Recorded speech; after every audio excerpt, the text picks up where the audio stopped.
Kanыңды судай шашып, кузгун каргаларга шем кыламыз. Батырларыңдын басын айза кылып, ұлдарыңды құл, қыздарыңды күң етеміз. Керей! Інімнің қаны сенің мойныңда. Қанға қан! Шық жекпе-жекке!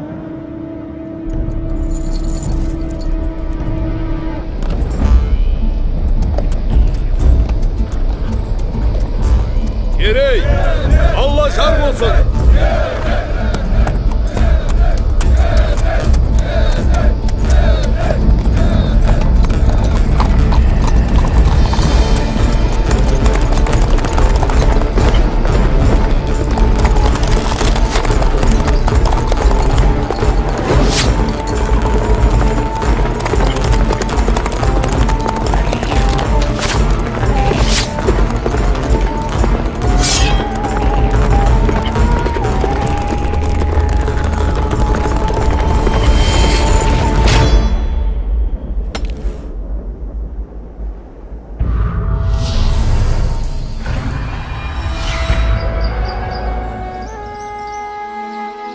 Міне балам, қыраның дайын болды.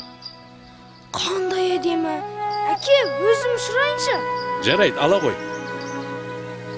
Кез келген халыққа бәрінен бұрын асқақ рух керек. Ал қазақтың ұлттық рухы оның ерлігінде жатыр. Нұрсұлтан Назарбаев.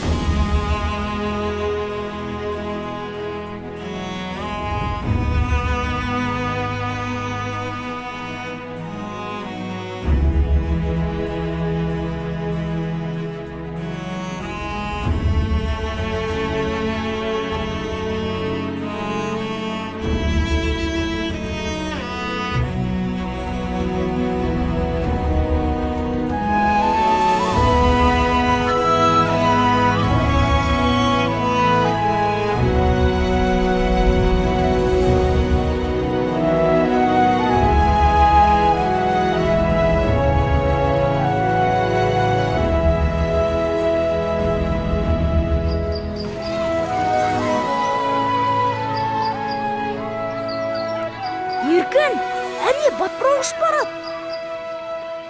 Ал мен алтын кездік тауып алдым. Қане, бері тұршы көрейін. Жоқ, бұл менікі. Қызғаншақ, Бермеймін. Бұны мен таптым. Бер дедім мен саған. Сенікі емес.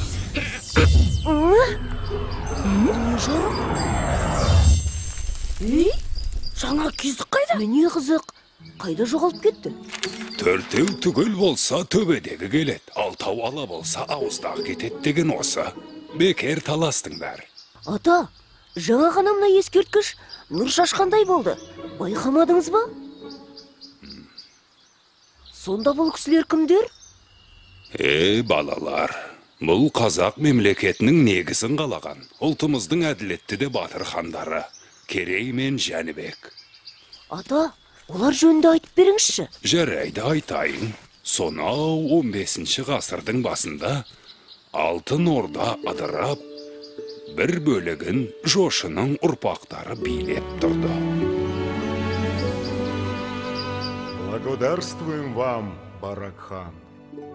Мы передадим ваше послание нашему князю. Сіздің жолдауыңызды жеткіземін дейді, хан ием.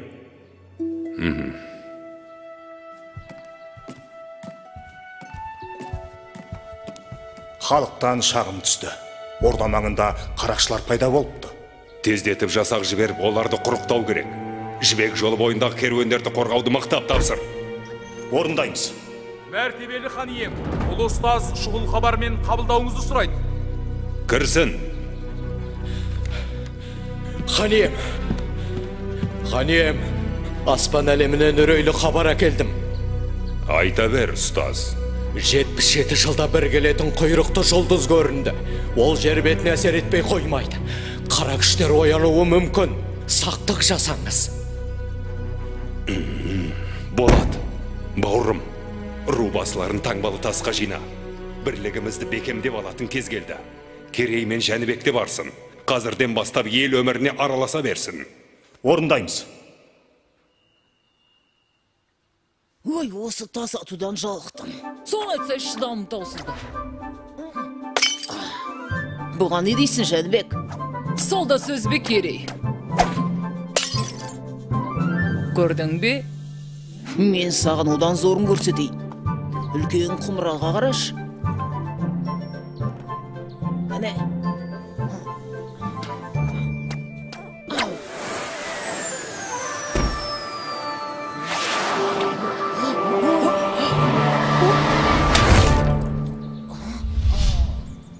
Байқамай қалдым, кешіріңіз.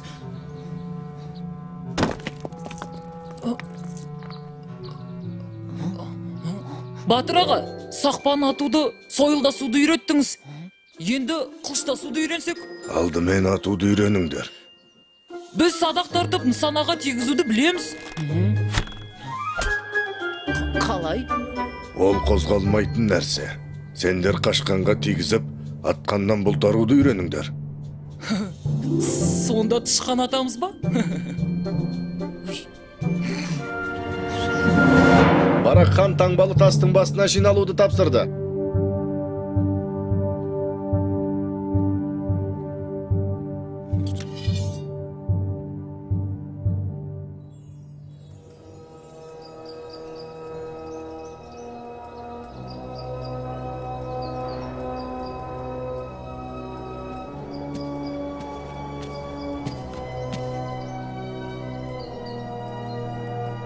Мұнда не болады? Бұл қандай тас? Бұл елдің бірлігін айқындайтын қасиетті тас. Әр рудың басшылары өз таңбаларын осы тасқа қою керек. Егер таңбалар түгел болса, ортадағы шаңырақтан нұр төгіледі. Ол нұр елдің бірлігінің, тұтастығының белгісі. Уа, игі жақсылар! Жау айтып келмейді. Сақтансаң сақтайым деген. Қасиетті жерде бірлігімізді айқындап алайық. Қане, таңбалы тастарды қойыңдар.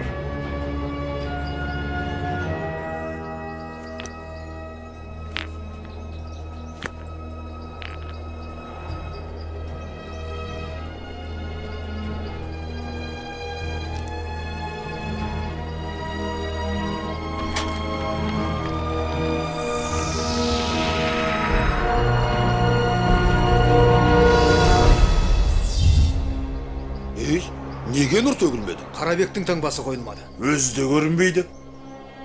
Қайда жүр өзі?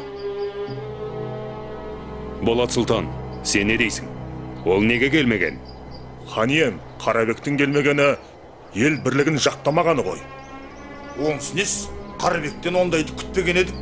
Іштен шыққан жау жаман. Әйтеуір арамызға ірткі түспесін. Құйрықты жұлдыз көрінгенде қара күштер бас көтереді. Солардың ісі болмаса жарар еді. Ал біз ұрпаққа бірлікті мұра етіп қалдыруымыз керек. Онсыз болашағымыз қараңғы. Ендігі жерде бірлік үшін күресеміз. Батыр ата, енді не болады екен? Қарабек деген кім? Аттарың даяр ма? Иә, кеше ғана тайыма бас білдірдім. Енді менің тайымды үйрету керек. Барыңдар онда.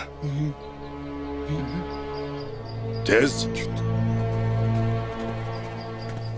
Эй, Қарабек, Қарабек.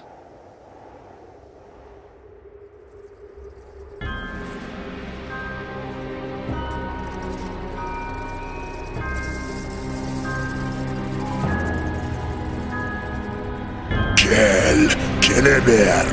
Бұл халықты бір-біріне жау етіп, өз қолыммен жойып жіберем.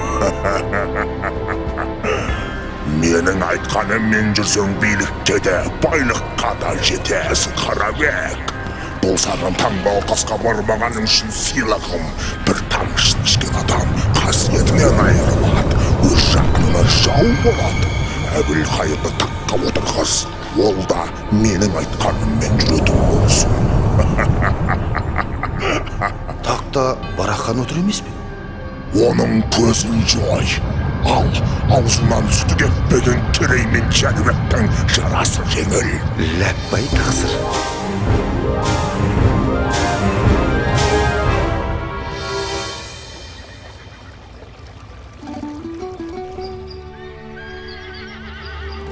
Ассалаумағалейкум.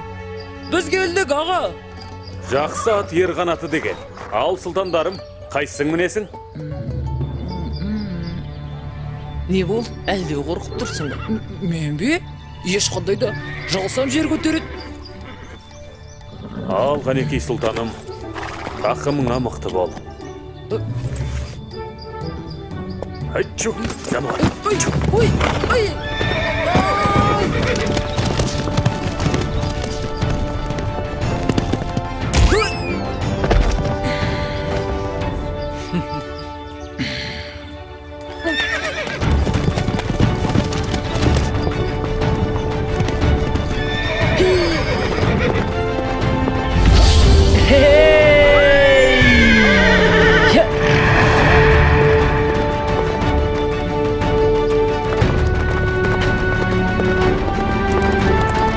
Сұлтандар, алысқа ұзамаңдар.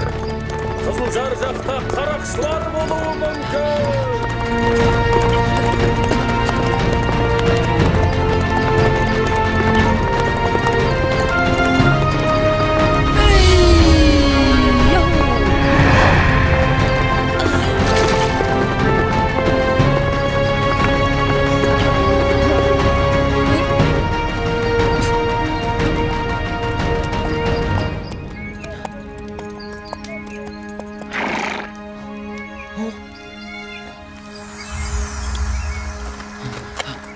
Жәнбек, сен ештеңе байқамадың ба? Жоқ аға. Тым ұзап кеттік ау деймін. Жаңа жылқышаға қарақшылар туралы айтқан еді. Қарақшы? Мен өмірде қарақшыларды көрмеппін. Әне, анда біреулер бар сияқты. Керей, өтінемін көрейікші. Жарайды. Бірақ көреміз де қайтамыз. Әттен қарауым жоқ. Менде сақпан бар.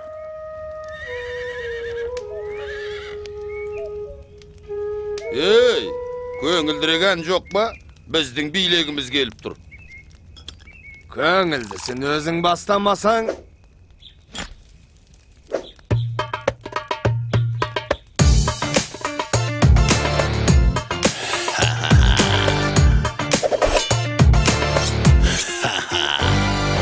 Еркін дала еркесеміз біз қарақшы біліп қой. Қайда жүрсек қарнымыз тоқ, күнде думан, күнде той. Басқаларша еңбек етіп, бел ауыртып жатпаймыз. Шарап ішіп шалқып тасып, біздің өмір қызық қой. Керуендер өтіп берсін жібек жолы бойында. Керуен басы береріңді өз еркіңмен дайында. Күміс теңге жібек маты бола берсін бәрібір. Аңыз етіп ел айтады ертең біздер жайында. Қорқытамыз, тонаймыз, босанаймыз, оңай біз. Алтын күміс теңгелерді сыңғырлатып санаймыз. Солай елді қанаймыз, қасқырларша талаймыз. Оңай олжа келіп тұрса құрғаламыз қалаймыз. Қарақшымыз қаталмыз, ел тонаймыз далада. Шын болады біз дегенде қарияда балада. Ұрлық түбі қорлық деген дана сөз бар халықта. Кім айтса да тауып айтқан түйіп алшы санаңа. Ей, мынау қайдан шықты? Сайтан емес пе өзі? Кімсің ей? Сендер қоршаудасыңдар, тұтқындарды босатыңдар. Қоршауда дейді? Ешкім жоқ қой. Оны немен дәлелдейсің? Ей, бұл қалай болды? Тағы дәлел керек пе? Қай жерден атылды? Білмеймін, байқамадым. Абай болыңдар.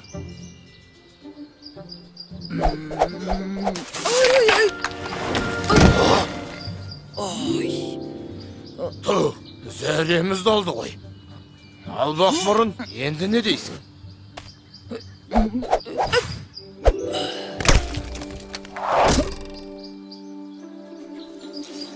Қаш, Жәнібек, қаш! Қаш! Өшірініңді! Деген жоқ. Қазір мен оның әкесін танытайын. Тапқан екенсің ойнайтын адамды.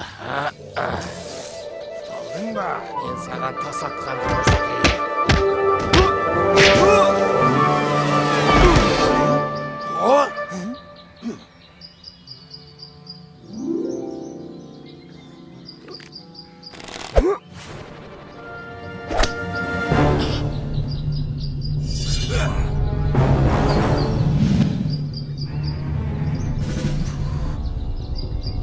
Қане бұлай тұр.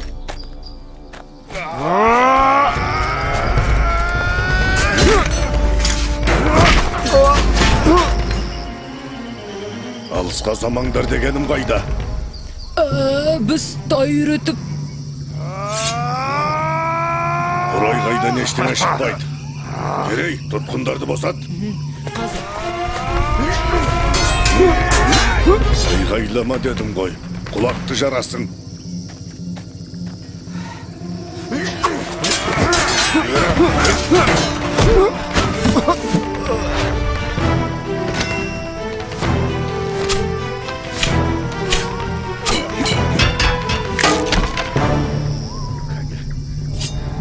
Ал сендер неге айғайламайсыңдар?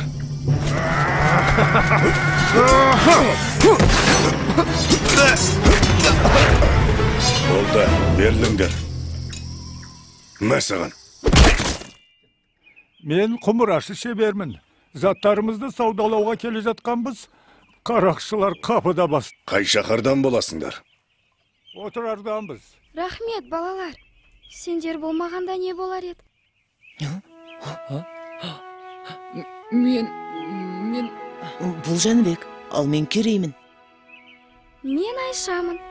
Ал мынау сендерге естелік болсын.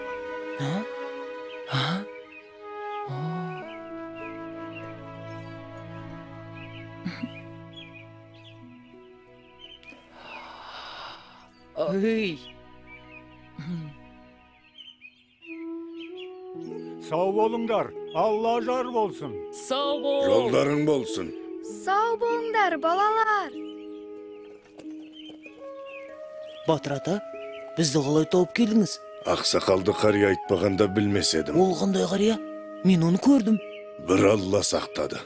Қарақшылар жазым етсе не болар еді? Түсіндік, Батыр ата. Жарайды, енді мұндай қайталамасын. Батыр ата, бізге көрінген Қыдыр ата емес пе? Әбден мүмкін.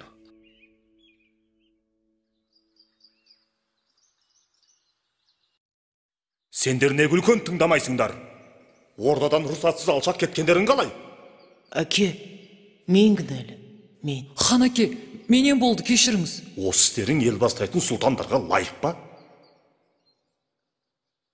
Жарайды. Бір ашуыңды маған қый. Ал сендердің бір-біріңе араша түскендерің жақсы қасиет. Біз Болат екеуміз қандай бауыр болсақ, сендер де сондай жақын болуға тиіссіңдер. Сендер жұптарыңды жазбай жүрсеңдер ғана мақсаттарыңа жетесіңдер.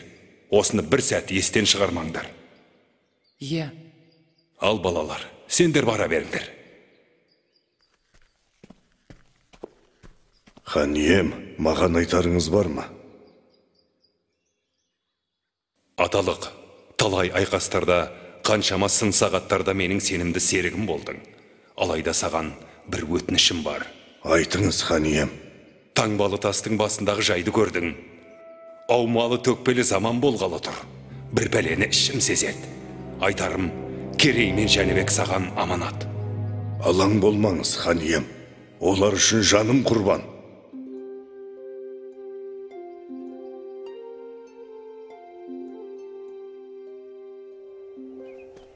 Бүгінгі жаттығуда не істейді екенбіз? Тағы да сақпан атпасақ болғаны. Батыр ата, өткендегі қашқанға тигізіп атқаннан бұлтару дегеніңізді түсінбедік. Қорамсаларыңды алыңдар.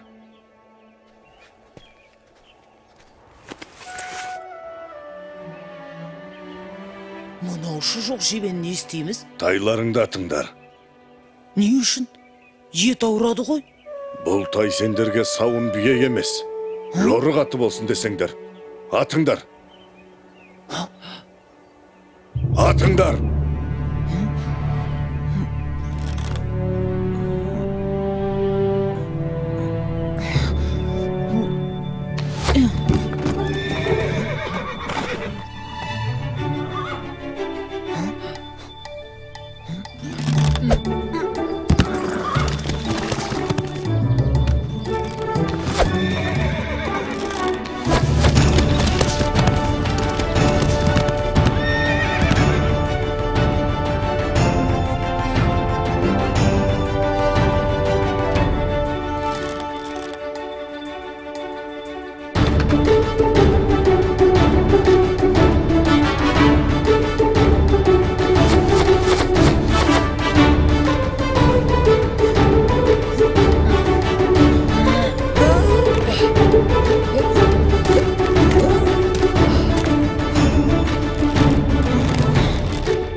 Міне, атқаннан болтару деген осы.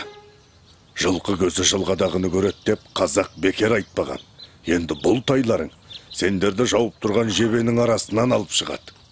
Ал шаң-шұң ұрысқа көкпардың додасына түскенде үйренеді. Түсіндік, Батыр ата. Біз ұрысқа дайынбыз.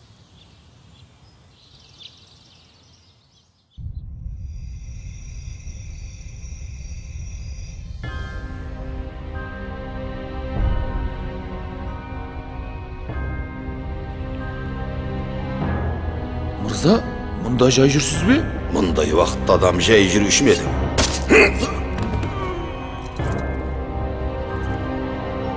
Мынау Қарабек емес пе? Мен сендерге бостандық сыйлайым, бірақ оның өтеуі бар. Не істеу керек? Әйтсе де сендер үшін түк емес. Қысқасы, таңертең барақ хан Моғолстан ханы Есенбұғаға қонаққа барады.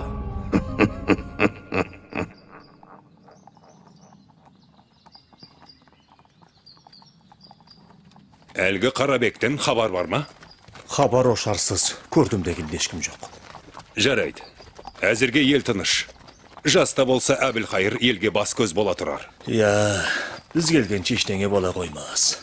Көрші ұлыстармен ынтымағымызды нығайту керек. Бізді қонаққа шақырған Есенбұға ханның да ойы осы болса керек.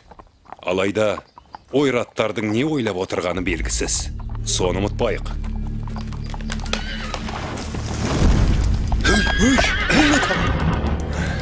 Хан ием, абайлаңыз! Ханда! Сақтан! Қалғандарымен шатыр құрыңдар! Тезірек! Ұлы, бауырым!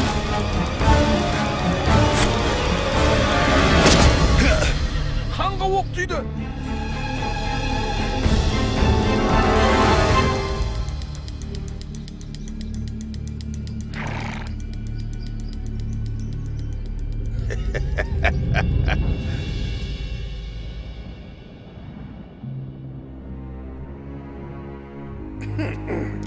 Әбілқайыр сұлтанның дастарханынан дәм тату біз үшін үлкен мәртебе. Қарабек, дәстүрді бұза алмайым. Қонақ болсаң отыр. Қаралы хабар естіп, қабырғам қайысып отырған аздай. Сен не бетіңмен келіп отырсың? Таңбалы тастағы таңбаңның жоғын қалай түсіндіресің? Түсіндірейін, сұлтан. Барақ хан өлді. Болот сұлтан ауыр жаралы. ендігі тақ сіздікі? Ей, Қарабек, сен сатқындығыңмен қоймай мені азғырайын дедің бе? Сұлтаным, ас иесі мен дәмді. Меніке жай ақыл ғана. Әттен қонағымсың. Әйтпесе басыңды алар едім. Сабыр сақтаңыз. Ертең сіз хан болғанда, менің басым сізге керек болады. Хан болып ел басқару оңай дейсің бе?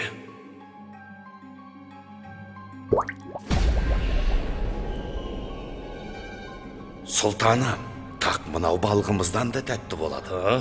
Дәмін алсаңыз құмарына түсесіз. Әлемді басып жаншисыз. Дегеніңізге жетесіз. Алыңыз. Сен дұрыс айтасың. Келесі хан мен боламын. Әбілқайыр хан жасасын.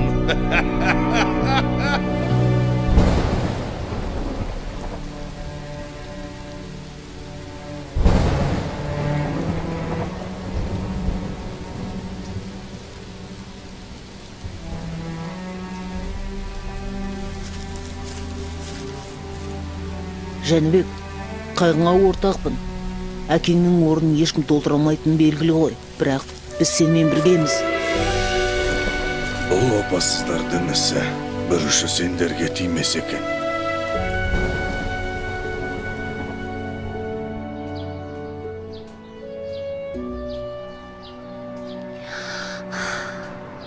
Ата, ал содан соң не болды?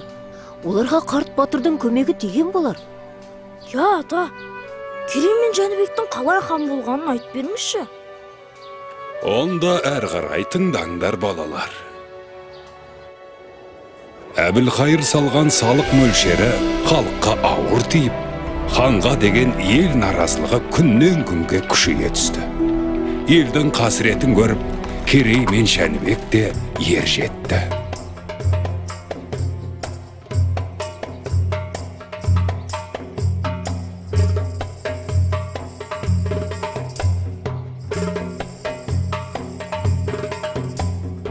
Хан ием, Керей мен Жәнібек сұлтандар келіп тұр.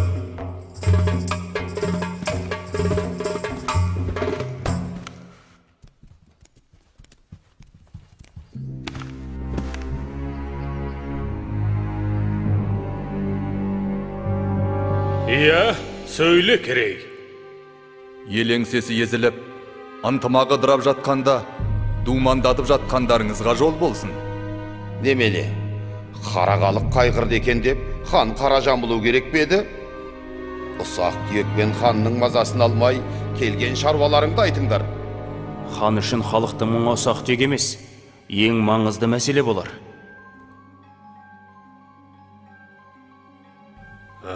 Хан аға, көзіңізді ашыңыз. Таңбасын бөлек салған мына Қарабекке төрден орын беріп, тайыраңдатып қойғаныңыз. Мен сендерге аға емес ханмын. Ендігі жолы алдымда тізерлеп отыратын болыңдар. Маған ақыл айтуға келген болсаңдар, боссыңдар.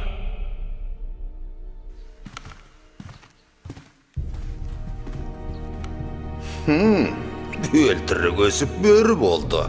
Бүгін азуын көрсетті. Ертең сізге де шабат. Қапы қалмаңыз. Олай болса, тірсегін қи олардың. Құп тақсыр. Оларды аңға шығып, сейіл құруға шақырыңыз. Ар жағын өзім жайғастырам.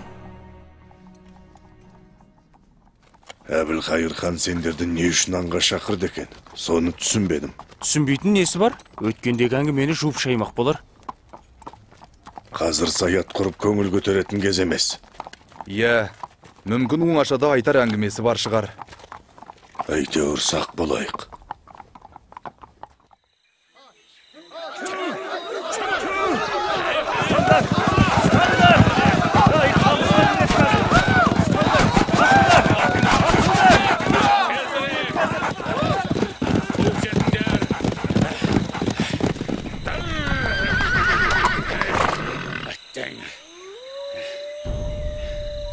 Ал сұлтандарым, қанжығасы майланған бірінші адамға алтын зерлі қасқыр ішік жабылады.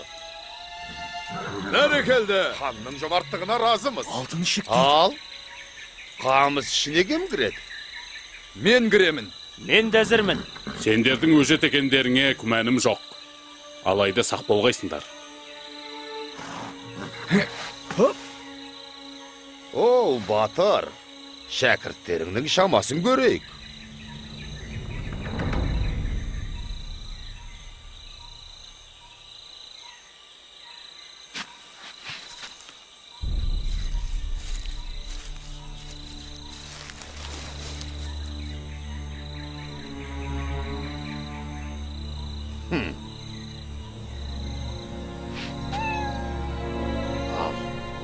Бара ғой.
Жәнібек сұлтан, Керей қайда?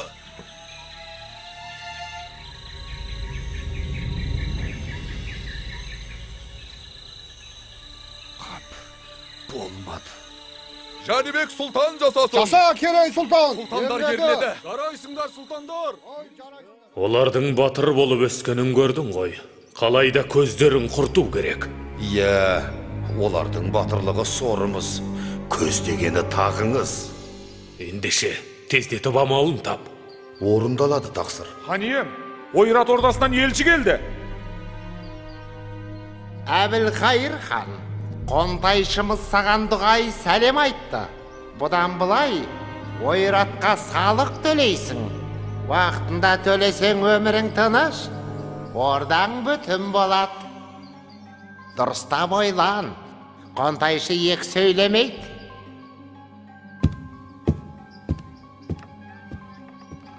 Жетпегені осы еді. Енді не дейсің? Салықты халық төлейді. Сіздің неңіз кетеді? Елді езіп ұстасаңыз ғана бас еді.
Жәнібектің де көздегені солтақ, Керейдің де көздегені солтақ. Әкемнен қалған таққа ие болғысы келеді. Ал ол тақтың мұрагері тек қана ғана сенсің.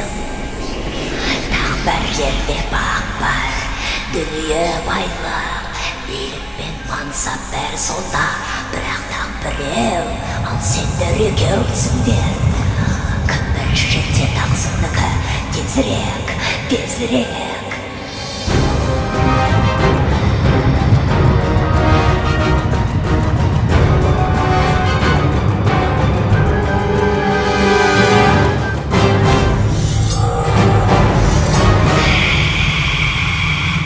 Неге қарап тұрсың?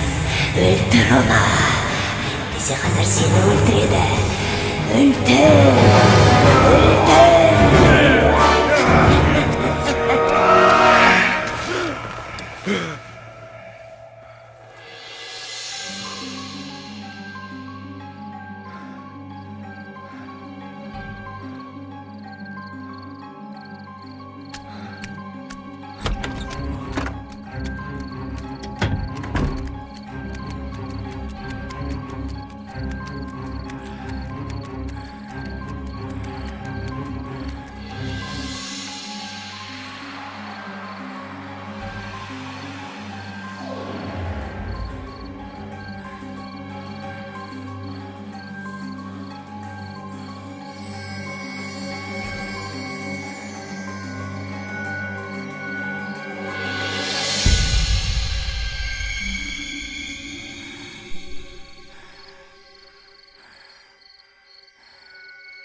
Қара ниет қарақшыларым, қайдасыңдар?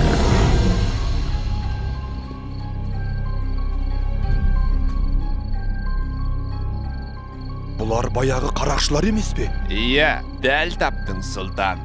Сендердің кесірлеріңнен біз тарға басқа қамалып қорлық көрдік. Ал енді сен де біліп ал, Жәнібек сұлтан. Сенің әкеңе қадалған жебе менікі. Немене? Енді сендер де осы жерден тірі шықпайсыңдар. Ах, қанішер жауыздар! Жәнібек!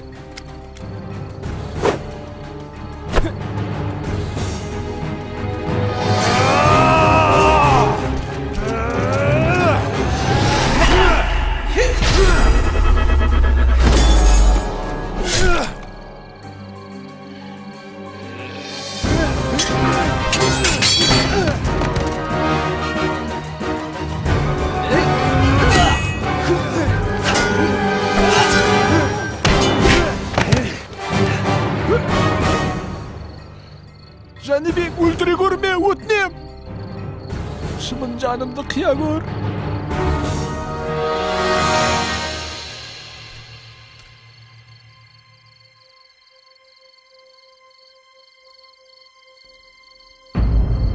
Жәнібек, байқа!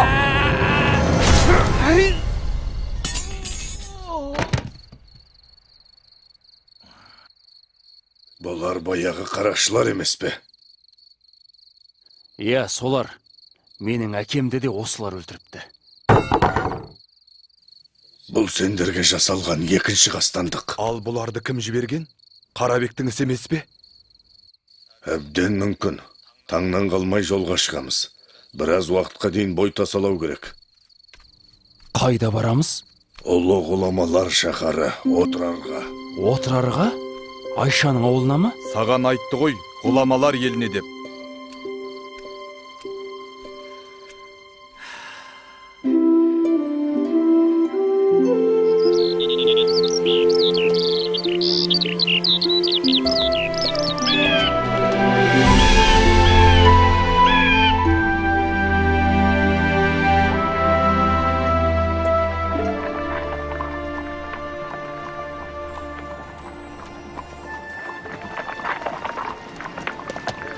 Ассалаумағалейкум, ақсақал. Уағалейкум ассалам. Көш көрікті болсын. Ей, балам, несін айтайын. Бұл елден береке кеткелі қашан. Ханымыз адам танымастай өзгерді. Ауыр салықты көтер алмай көшіп барамыз. Әттең қолымыз қысқа.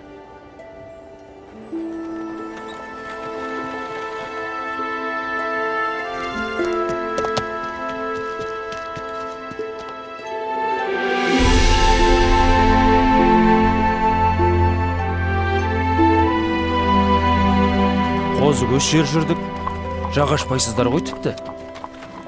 Іштеріңіз піспады ма?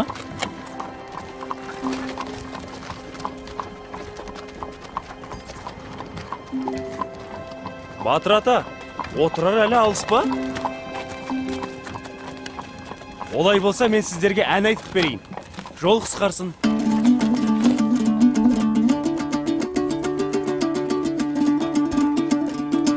Қолымда бір қамшым бар, ақау бүлдір келе ай. Айтайын мен бір сөзді күлдір келе ай. Орныңнан әр отырмай, ақау бермен отырай. Қолымда қармағым жоқ, күлдір келе ай. Ай-югай, ай-югай, ай-югай, ай, ағдабиғай күлдір келе ай. Ай-югай, ай-югай, ай-югай, ай, ағдабиғай күлдір келе ай.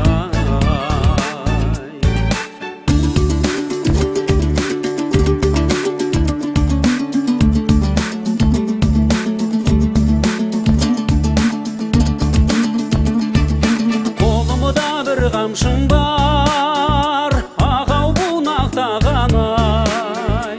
Бәйгеден екі ат келеді, ойнақтаған ай. Жүрмесіңе сен аман, ақау деу қарағым ай. Көзіңнен айналайын, жайнақтаған ай.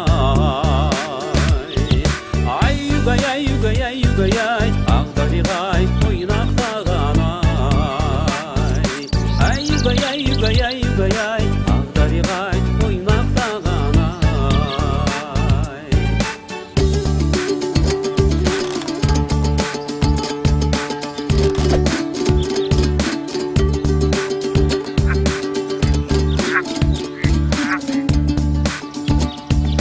Ай-югай, ай-югай, ай-югай, ай, ағдабиғай ойнақтаған ай. Міне, келіп те қалдық. Отырар ғажап қала екен. Көгілдір күмбездері қандай. Иә, бұл шаһарда Айша тұрады.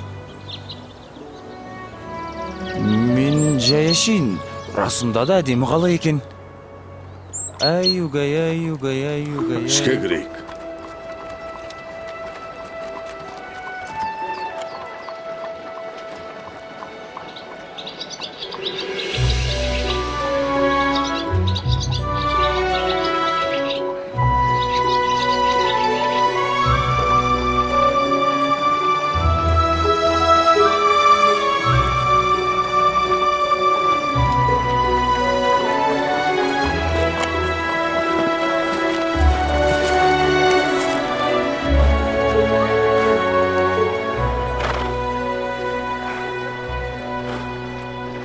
Батыр ата, мына белгіні сіздің қылышыңыздан көргенбіз.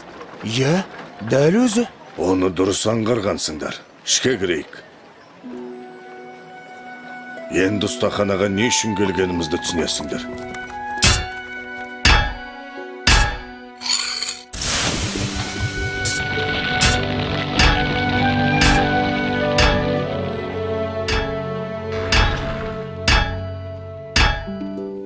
Амансың ба, қандыбалақ досым?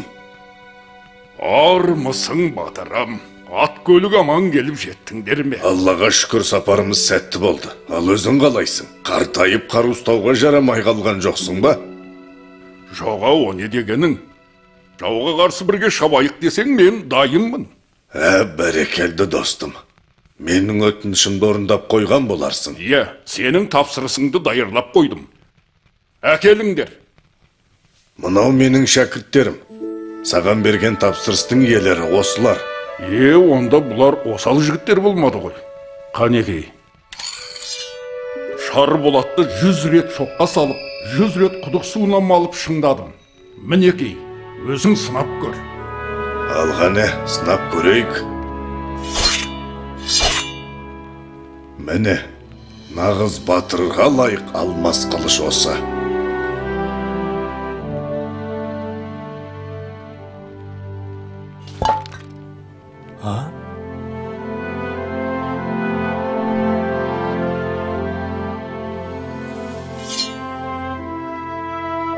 Сіздерге рахмет. Бұл қылыш ел мүддесіне қызмет ететін болады.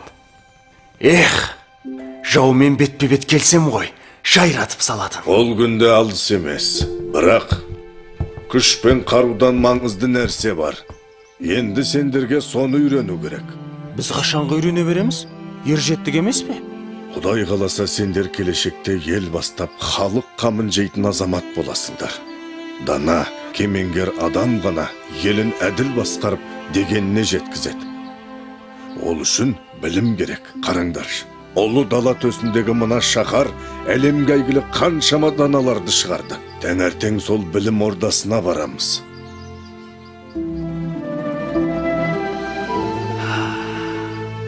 Қандай ғажап қала.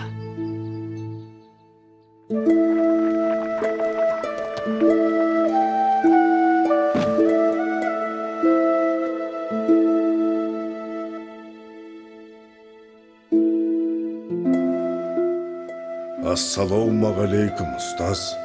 Уағалейкум ассалам, бауырларым. Төрлетіңдер. Қателеспесем, Болат Сұлтанның ұлы Керей мен Барақ ханның ұлы Жәнібек сұлтандар емес пе? Иә, бойымдағы бар өнерді үйреттім.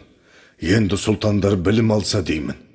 Тағы бір айтарым, бұлардың мұнда келгенін ешкім білмеу керек. Түсіндім. Ал сұлтандар адамзат ақыл ойының бар қазынасы жиналған жер бетіндегі ең үлкен білім орнының бірі Отырар кітапханасына қош келдіңдер. Білекті бірді, білімді мыңды жығар деген. Міне мынау адамзаттың екінші ұстазы өзіміздің Әл-Фараби шығармалары. Мынау Барзғандық Махмуд Қашқари, ал мұнда Баласығындық Жүсіп еңбектері. Сол жақта ғылымның серкесі Ибн Сина. Міне сіздерге керегі осы болар. Бабырнама, Құтағыду білік. Анау сөрелерде Аплатон, Пифагор сынды Рум ғұламаларының кітаптары бар.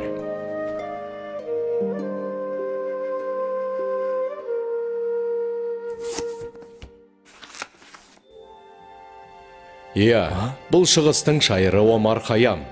Бірақ бұл кітапты оқу саған әлі ертелеу болады. Мұнау не өзі? Дәл қазір сен әлемдегі тепе-теңдікті бұздың. Аспан әлемі туралы Ұлықбектің еңбектерін оқсаңдар, бәрінде түсінесіңдер. Ал жерге жақындап келе жатқан құйрықты жұлдыздың бетін қайтару туралы бұл кітаптарда ештеңе жазылмаған ба?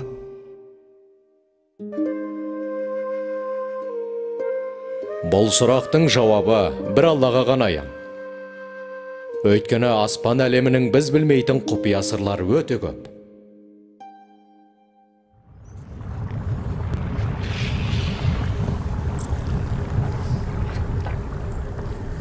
Айтқаныңды орындадым, әміршім. Елдің бірлігін жойып, берекесін кетірдім. Орданың шаңырағы шайқалып тұр. Сен Керей мен Жәнібектен көз жазып қалдың. Оларды қайткенде де табу керек. Сол екеуін қолдайтын бір күш бар екен анық. Түсіндім. Жер астына кіріп кетсе де табамын.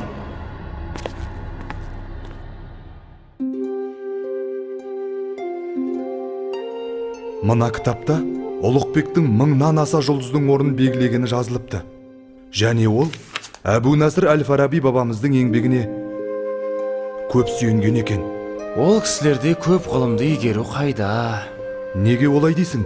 Біз де жақсы білім алуға ұмтылуымыз қажет. Бүгінге жетер енді Керей. Біраз бой жазып, қала аралап келсек қайтеді? Сен бара бер. Мен әлі біраз отырып, мына кітапты аяқтап тастайын. Жарайды, өзің біл. Мен барып қаламен танысып қайтайын.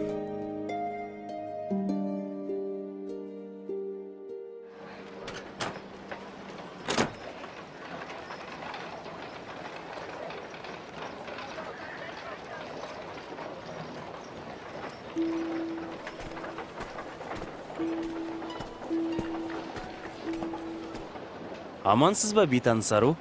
Кешіріңіз, сіз құмыра жасайтын шеберхананың қайда екенін білесіз бе? Білемін, бірақ есіме түспей тұрғаны. Мүмкін бір зат сатып алсаңыз, есіме түсіп қалар.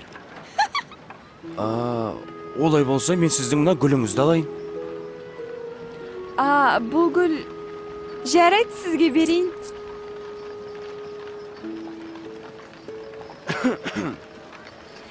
Есіме түсті.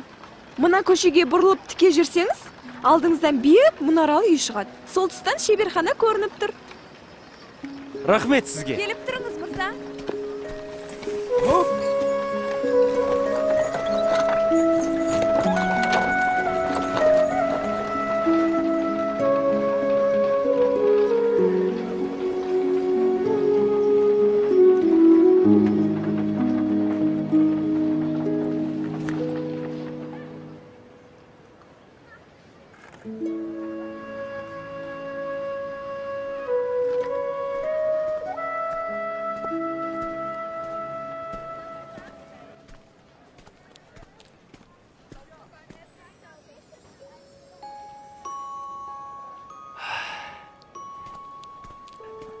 Айша?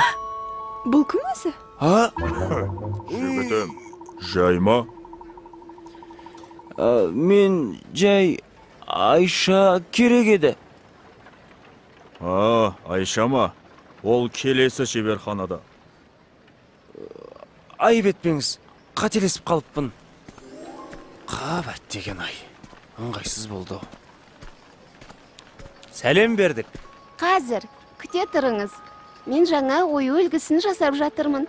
Бұлай, енді бұлай. Міне, дайын бол. Айша, Әкеліңіз.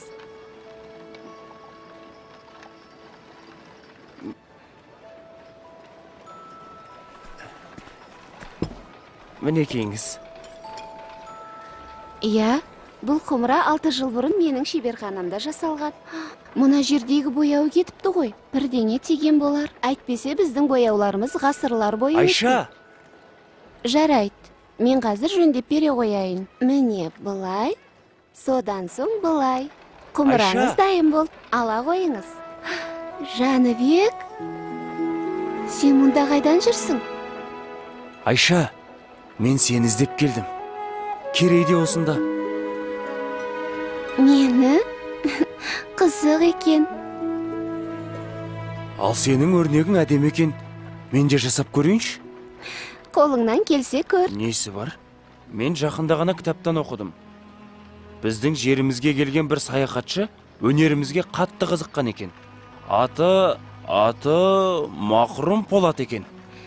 Марко Поло шығар. Солай болар. Міне Айша, дайын. О, шабытпен салынғаны көрініп тұр. Рас айтасың ба? Жоқ, ойнап айтам.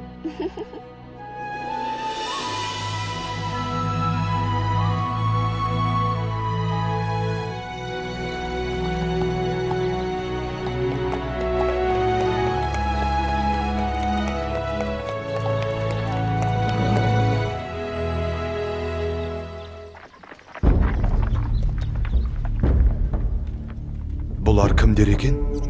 Олар ойраттар. Халықтан жиған олжасын алып барады. Ойраттар бізді қашанғы қанайды. Оларды орнына қоятын кез келген сияқты. Жүрек қалауларың білсін. Өз әрекеттеріңе жауап беретін кездерің келді.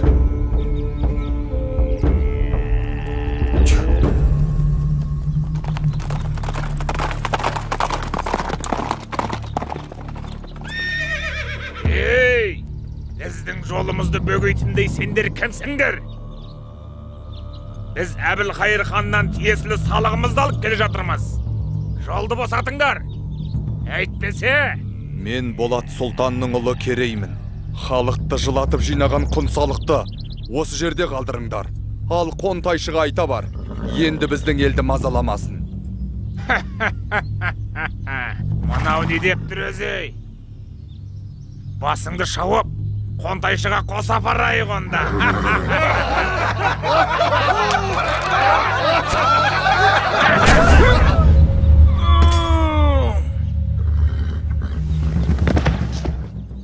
Не болды? Өлтірді! Кетті Керей.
Кім екенімізді көрсеттік ау шамасы.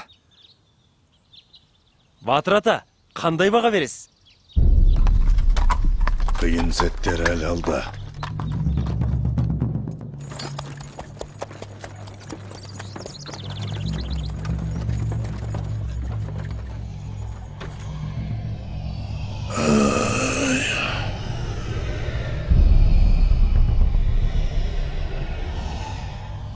Бай болсаң елге пайдаң тейсін.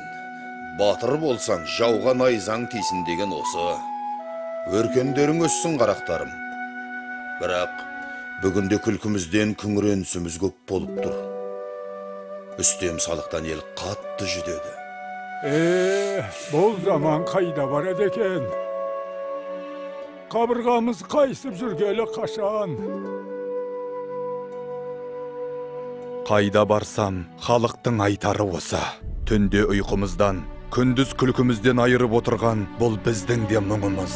Мына ұлы даланы мекен еткен бабаларымыздың әділдікті ту етіп, елін еркін өмірге жеткізген ерліктері тасқа қашалып жазылған. Еркін ел ғана алдына асыл арман қойып мақсатына жете алады.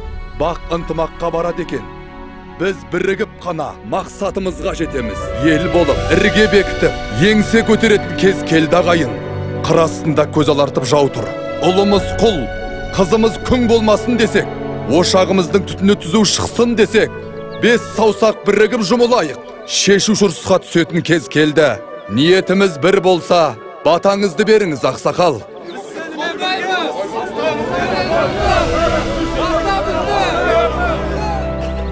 Арманың қол жетер жерде болсын, халқыңның қалауы сенде болсын. Алла жар болсын, аумин.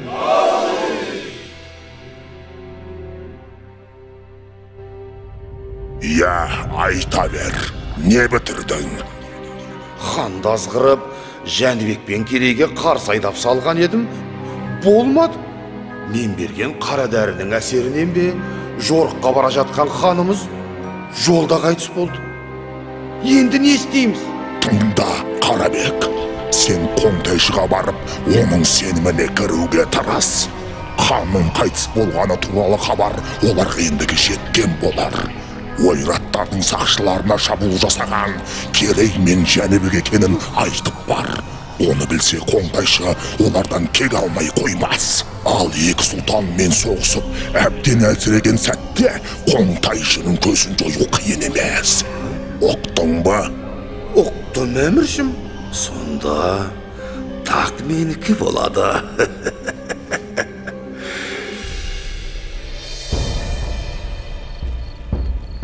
Солай де, Қарабек. Ол екеуінің сонда не көздегені бар екен? Ұлы Қонтайшым, хан тағынан дәмелі Керей мен Жәнібек сұлтандар өз алдына ел болып, әскер жинап сізге қарсы тұрмақшы. Егерде сіз олардан бұрын әрекет жасасаңыз, бүкіл Дешті Қыпшақ жеріне өзіңіз ие боласыз. Жаман емес. Маған мыңбасы қара жалды шақыртындар.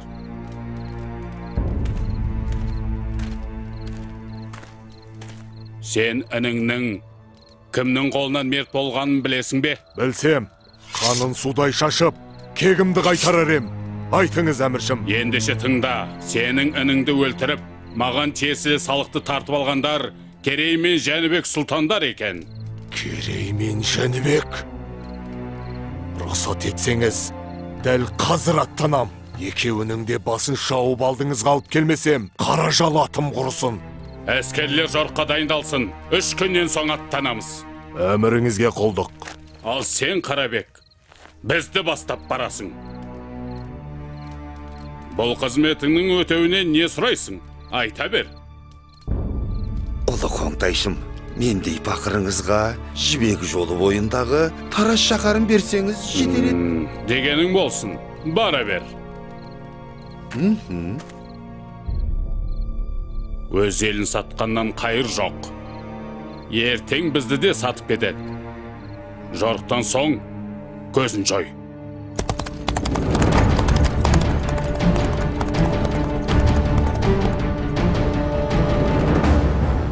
Олар жорыққа шыққалы жатыр. Қолы бізден 2 есе көп.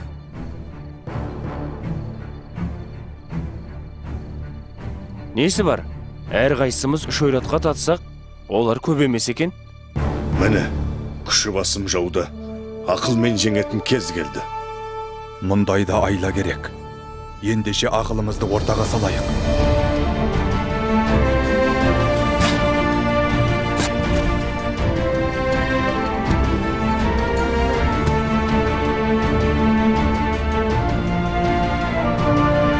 Әне, қарауыл төбеден белгі көрінді. Қане, атқа қонайық. Жәнібек, дабылдың белгісін бер.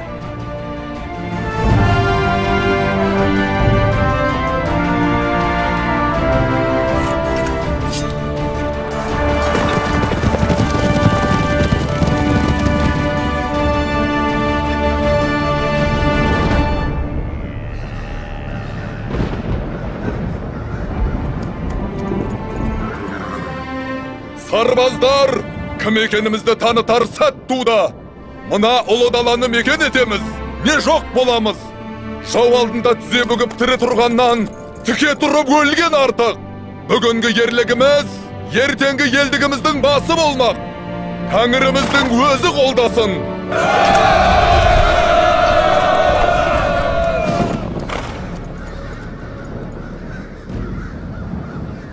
Олардың қолы қанша?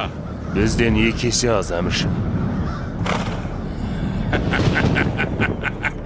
Қаражал!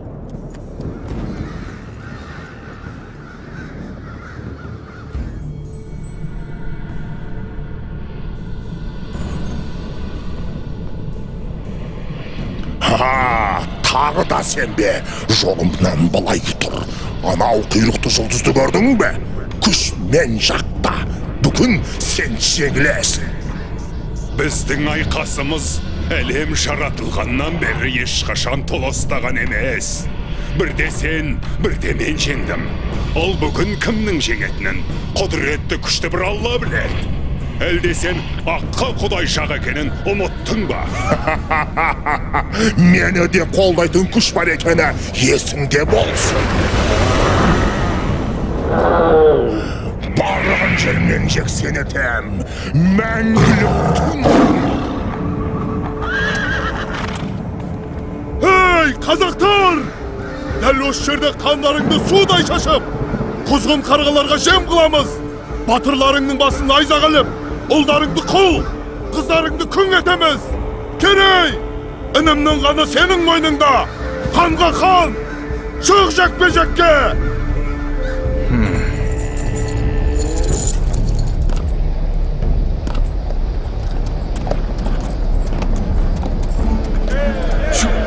Керей, Алла жар болсын.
Жәнібек, Қарабектен төсбелгін ал, таңбал тасқа жеткіз.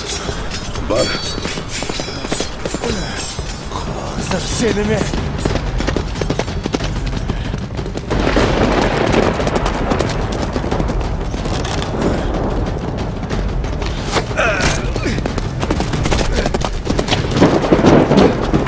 Жәнібек, кешір. Мен сенің әкеңнің сенімді серік едім ғой. Мені қара басты, мені сайтан азғырды. Тірі қалдырсаң, өмір бақи құлыңма өтем. Жәнібек, өтінем. Онда бар сол сайтаныңа.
Біздің айқасымыз мұнымен әлі біткен жоқ.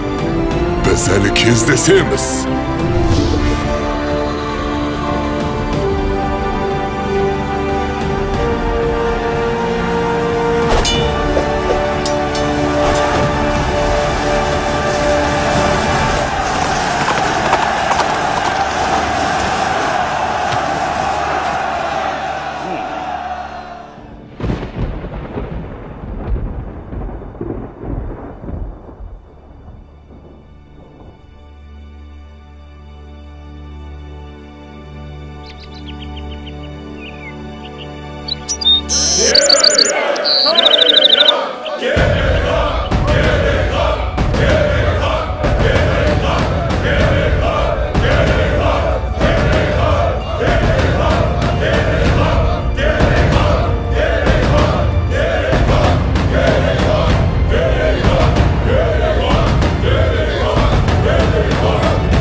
Уа халқым, біз бүгіннен бастап қазақ деген ел боламыз. Мына ұлы даламызды жанымыздан артық қастерлеп, қанымызбен қорғаймыз. Іргесі берік, туы биік бұл ел келер ұрпаққа аманат болсын. Ұлы дала елі мәңгілік болғай деп тілейік.